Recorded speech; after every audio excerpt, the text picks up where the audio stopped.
The scene is a busy Barcelona plaza packed with people enjoying a beautiful day. A man stands unnoticed in the middle of the plaza, frozen like a statue. A little girl walks up and places a coin in the top hat, then stands and watches as the bow lowers onto the strings and begins to play Beethoven's Ode to Joy.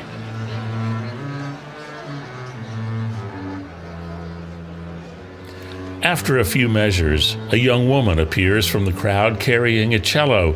She sits down in a chair and adds her stringed voice to the solo of the bass.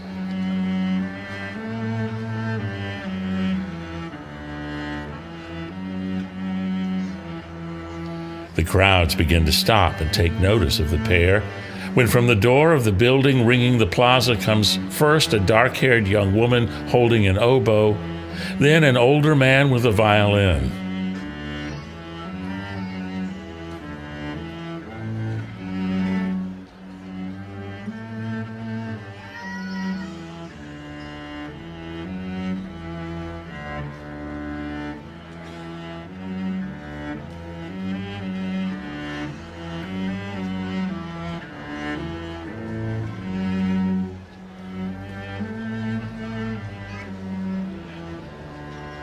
The sound builds as the duet becomes a quartet. A young girl climbs the pole of a streetlight to get a better view. More violins appear. The sound builds, echoing off the surrounding walls. A director steps in front of the growing ensemble, while from around the corner comes an entire brass section, trumpets, trombones, and French horn. Timpani are rolled toward the growing ensemble.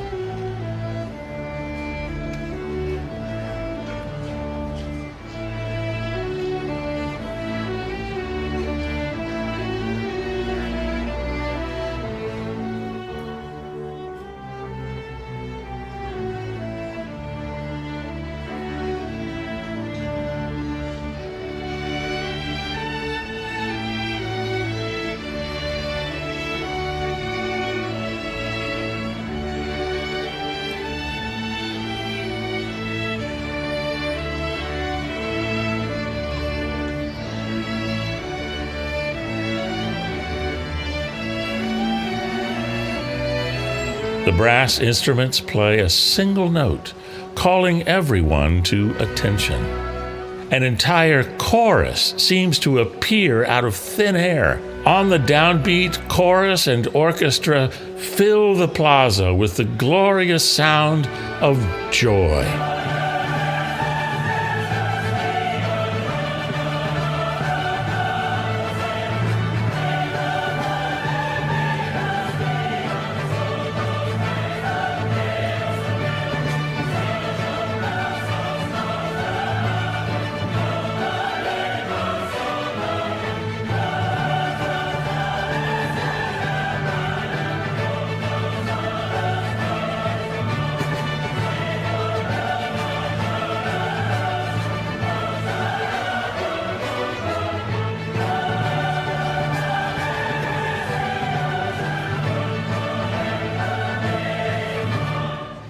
The tempo doubles. The timpani roll like thunder. Strings, brass, woodwinds build into a final crescendo.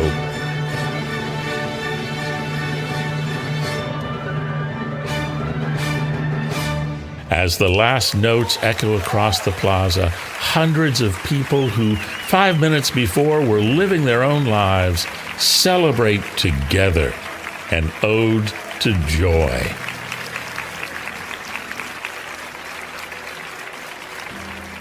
The scene is a busy road running from Jericho to Jerusalem.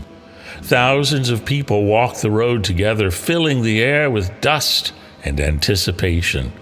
Some have been traveling for days from towns and villages in the north and south, east and west. Only the oldest and weakest stay home, for no matter how long the journey, they come together to commemorate the most revered holy day in Judaism. They come to worship the God who gave them their freedom and a land of promise. Shouting can be heard above the din of the crowds, a sound of joy that rises above the excitement everyone feels as they approach the city and see the breathtaking beauty of the temple shining in the sun. This jubilant commotion causes everyone to turn and search for the source and cause of such joy, and they quickly see it. Coming toward them is a man riding on a young donkey. Not a terribly unusual sight. People use donkeys to travel, though mostly older folk and pregnant women.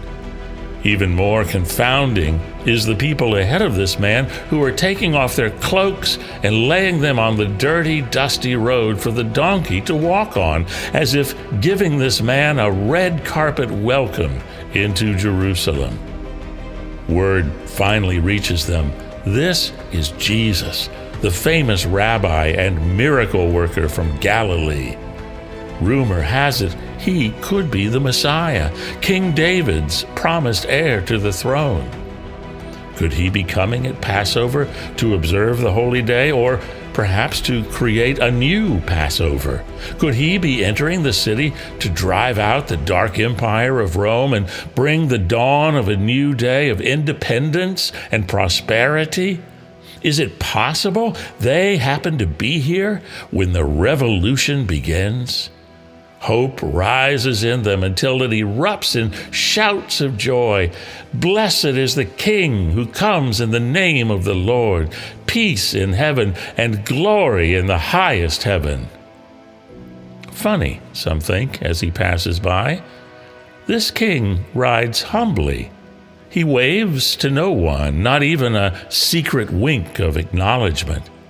It is a moment in which most would-be kings would bask, but he seems almost troubled, as though his thoughts are somewhere else.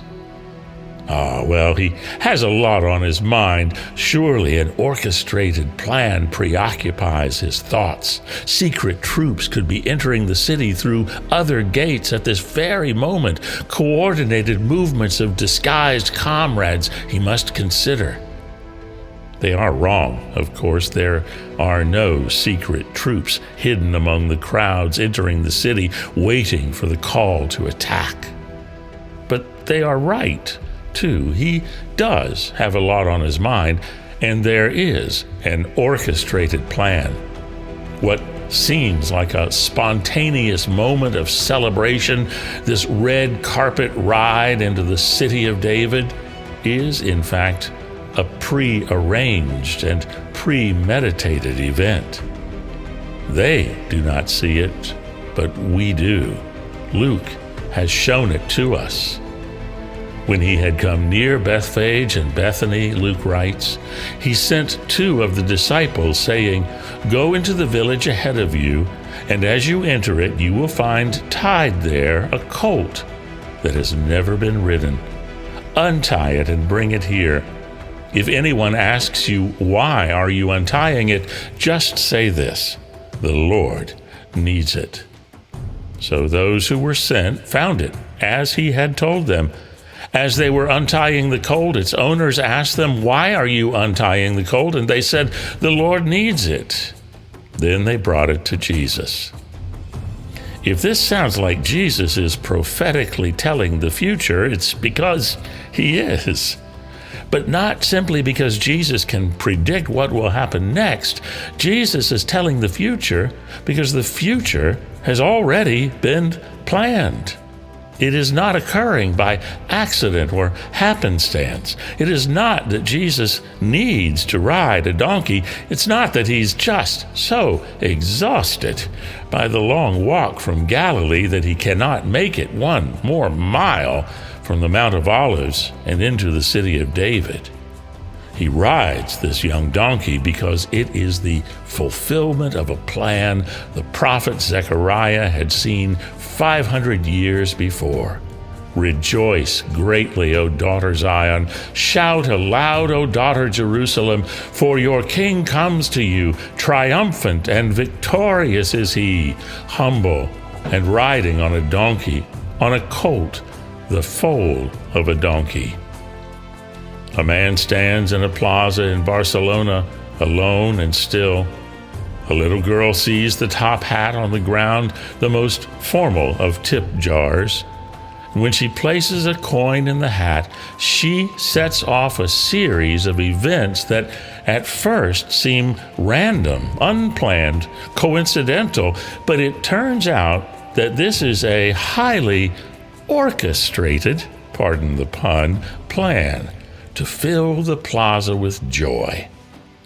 A man sits on a donkey, lost in his thoughts.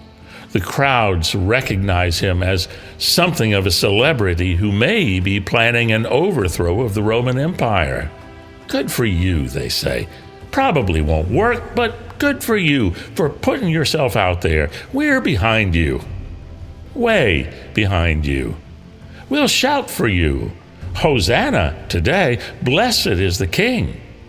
Crucified tomorrow, we have no king but Caesar. But it's all part of the plan. Tell the crowd to be quiet, the Pharisees order Jesus. I can't, he says. If they were to be quiet, the very rocks and stones of the city would shout out. Because what appears to be random coincidence is in reality all part of the plan. A plan not to be king of the Jews, but to be king of the cosmos. A plan ultimately to free the world from bondage and fill the world with joy, which is a good thing to remember in the next few days when evil seems to be winning and chaos appears to reign. It's also a good thing to remember the next time this life and this world seems to be nothing more than a random series of meaningless events. There is a plan, and each one of us is a part of that plan. That's why Jesus rode the donkey into Jerusalem.